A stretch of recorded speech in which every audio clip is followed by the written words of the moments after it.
Wagize neza gukurikira Day to Day TV. Uyu ni umwanya w'ibivugwa mu itangazamakuru. Ngende Marie Joselyne Nyituriki. Ikaze dore ingingo z'ingenzi rero tugiye kwibandaho. Umunyemari Mironko François yafunguwe. Ku gitutu cya Jean Pierre Bemba, ANR yarekuye umujenerali wakekwagaho gushaka guhirika Perezida Tshisekedi. Kera kabaye Perezida Museveni yemeje bidasubirwaho igihano cy'urupfu ku bakora ubutinganyi. Turaza kandi kwerekeza muri Tanzania tubabwire ko ibura ry'amatike ryatumye umufana hasiga ubuzima. Naho UNI yizihije umunsi mpuzamahanga w'amahoro mu gihe kuyagarura muri Repubulika ya Demokarasi ya Kongo byayihishe. Ikaze. Aya makuru tuyanzikiye kuri ivuga ko umunyemari Mironko François yafunguwe. Umunyemari Mironko François wari umaze amezi 3 afungiye muri gereza ya Mageragere yafunguwe. Uyu munyemari Mironko François yahamijwe icyaha cyo gutuka urukiko gikorewe mu iburanisha, yamaze kurekurwa nyuma y'amezi 3 afungiye Mageragere. Ubuyobozi bwa RCS butangaza ko uyu mugabo yamaze gusohoka muri gereza nyuma yo kurangiza igihano yakatiwe n'urukiko rw'ikirenga. Urukiko rw'ikirenga rwamukatiye igifungo cy'imyaka 2 ariko umwaka umwe n'amezi 9 birasubikwa, afungwa amezi 3 muri gereza kuva ku 22 Gashyantare 2023. Mironko nyir'uruganda Mironko Plastic Industries yakatiwe n'urukiko rw'ikirenga iki gihano ubwo yari yitabiriye iburanisha mu rubanza rusanzwe rw'ubucuruzi rwaburanishwaga n'urukiko rw'ikirenga nyuma yo kugaragarwaho n'imyitwarire idahwitse. Urukiko rw'ikirenga rwanashingiye ngo ku ibaruwa yigeze kurwandikira irimo amagambo arutesha agaciro no kuba yaranze gushyira mu bikorwa icyemezo urukiko rwafashe gishyiraho inzobere mu rubanza rwe, rugasanga iyo myitwarire igize icyaha cyo gutuka urukiko gikorewe mu iburanisha ari imyitwarire mibi. Umuvugizi w'urwego rw'igihugu rushinzwe igorora SP Rafiki Daniel yemeje ko uyu mugabo yamaze gufungurwa. Uyu mugabo asoje iki gifungo aho yashinjwe gutuka urukiko nyuma y'uko yari amaze igihe gito nanone afunguwe, aho yari yarafunzwe azira ngo kuko yibye umuriro w'amashanyarazi. Tuvuye mu Rwanda reka dukomereze no hanze y'u Rwanda, duhere mu gihugu cya Uganda. Kera kabaye Perezida Museveni yemeje bidasubirwaho igihano cy'urupfu ku bakora ubutinganyi. Perezida Museveni wa Uganda yamaze gushyira umukono ku itegeko rihana umuntu wese uzafatirwa mu bikorwa by'ubutinganyi bifatwa nk'urukozasoni mu muco w'Abanyafurika. Ni itegeko riteganyiriza umuryango LGBTQ w'abaryamana bahuje igitsina mu gihugu cya Uganda igihano cy'urupfu n'undi muntu wese uzagaragaraho iyi mico. Ni nyuma y'aho abadepite mu nteko ishinga amategeko ya Uganda bari bamaze igihe barijyaho impaka, ndetse ku 20 Mata 2023 abaturuka mu ishyaka NRM riri ku butegetsi bakaba bari barishyikirije Perezida Museveni kugira ngo ashyireho umukono. Perezida Museveni ntiyahise arishyiraho umukono ako kanya kuko yasabye abadepite kuvugurura zimwe mu ngingo zirigize bitewe n'uko yasangaga ibihano biteganya bidahagije, abasaba kuryongerera ubukana. Ikinyamakuru Chimpu Report gikorera muri Uganda cyanditse ko Perezida Museveni yamaze kurishyiraho umukono ndetse guhera kuri uyu wa 29 Gicurasi rikaba rigomba gutangira kubahirizwa. Ku rundi ruhande ariko byitezwe ko Leta Zunze Ubumwe za Amerika n'ibindi bihugu byo mu burengerazuba bw'isi bisanzwe bishyigikira ubutinganyi bigiye gutangira gushyira igitutu kuri Perezida Museveni n'ubutegetsi bwe, dore ko na mbere y'uko arishyiraho umukono ibi bihugu byari byamaze guteguza ibihano kuri Uganda. Naho ONI yizihije umunsi mpuzamahanga w'amahoro mu gihe kuyagarura mu burasirazuba bwa Repubulika ya Demokarasi ya Kongo byayihishe.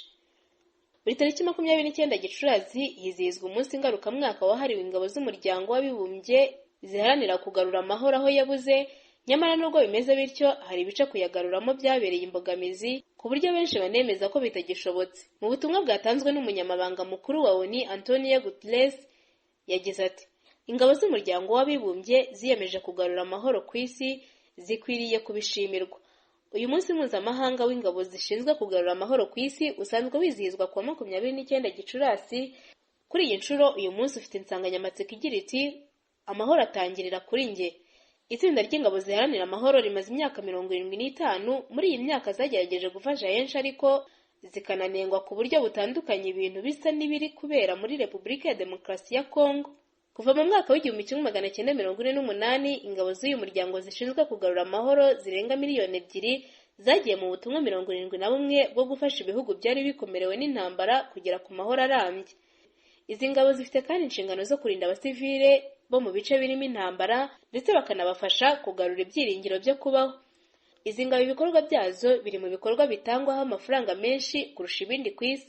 Kugeza uyu munsi hari ingabo zirenga 87,000 zikomoka mu bihugu 125 zikaba mu bikorwa by'uyu muryango byo kugarura amahoro aho yabaye ikibazo.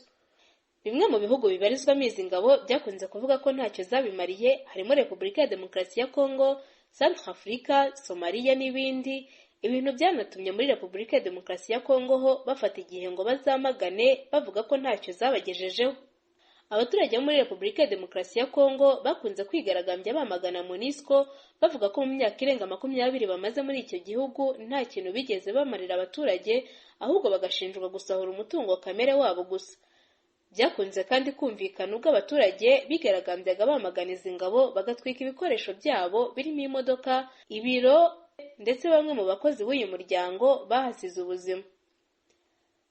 Abaturage kandi bakunze kugaragaza ko izi ngabo zageze mu burasirazuba bwa Kongo harimo imitwe mike y'inyeshyamba, nyamara aho kugira ngo ishire yagiye yiyongera ku buryo imaze kurenga 200 kandi bari aho barebera.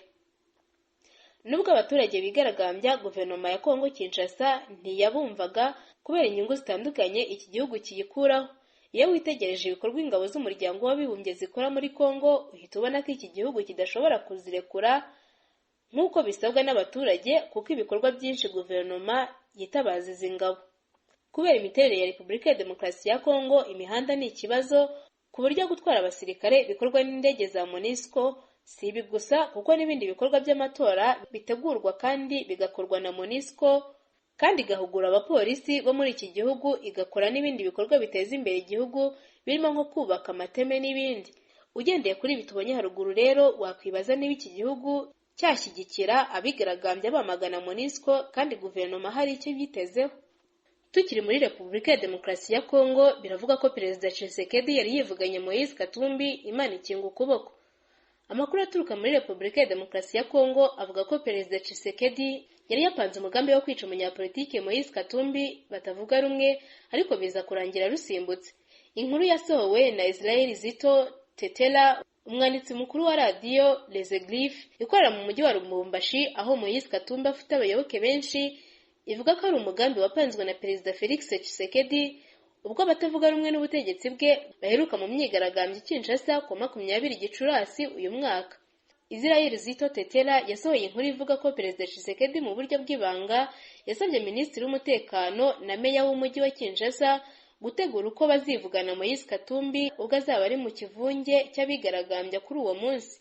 Aba ngo baje gutegura umukomando wo mu ngabo za FARDC ukomoka mu ntara ya Kasai ku ivuko rya Perezida Felix Tshisekedi, bamusaba kwiyoberanya no gukoresha ubumenyi afite mu bya gisirikare kugira ngo azahengere Moise Katumbi ari mu kivunge cy'abigaragambya maze amurase urufaya rw'amasasu. Aya makuru akomeza avuga ko muri iyo myigaragambyo ku 20 Gicurasi 2023 amasasu agera kuri 6 yarashwe ku modoka yari itwaye Moise Katumbi hagamijwe kumuhitana, ariko Imana ikinga ukuboko ntihagira na rimwe rimufata, gusa ngo rimwe ryaje gufata umwe mu bashinzwe umutekano we riramukomeretsa. Ubu mu ntara ya Katanga ahabarizwa abarwanashyaka benshi ba Moise Katumbi bariye Karungu ndetse bahagasopo Perezida Tshisekedi, bamubwira ko niyibeshya kwica Moise Katumbi Repubulika ya Demokarasi ya Kongo izahita imera nk'igihugu kidafite ubuyobozi. Abashyigikiye Moise Katumbi kandi muri Katanga bavuga ko bazahita bashoza intambara ku butegetsi bwe, mu gihe kandi afite n'indi ya M23 itamworoheye. Abanyakatanga kandi bavuga ko Perezida Tshisekedi abangamiwe cyane n'umukandida wabo Moise Katumbi, ndetse ko ari gukoresha ibishoboka byose kugira ngo ntibazahurira mu matora y'umukuru w'igihugu ateganyijwe mu mpera z'uyu mwaka, kubera gutinya igikundiro afite mu banyekongo bashobora kumuhundagazaho amajwi. Naho ku gitutu cya Jean Pierre Bemba, ANR yarekuye umujenerali wakekwagaho gushaka guhirika ubutegetsi bwa Tshisekedi. General Major Aimé Mbiato Konzori uheruka gutabwa muri yombi akekwaho umugambi wo guhirika ubutegetsi bwa Perezida Tshisekedi yarekuwe ku mugoroba wo ku 28 Gicurasi. General Major Aimé Mbiato yarekuwe nyuma y'igitutu cya Jean Pierre Bemba, Minisitiri w'ingabo za FARDC yashyize ku rwego rw'ushinzwe ubutasi muri Repubulika ya Demokarasi ya Kongo ruzwi nka ANR, arusaba kumurekura nta yandi mananiza ngo kuko nta bimenyetso rwagaragaje rwahereyeho rumuta muri yombi.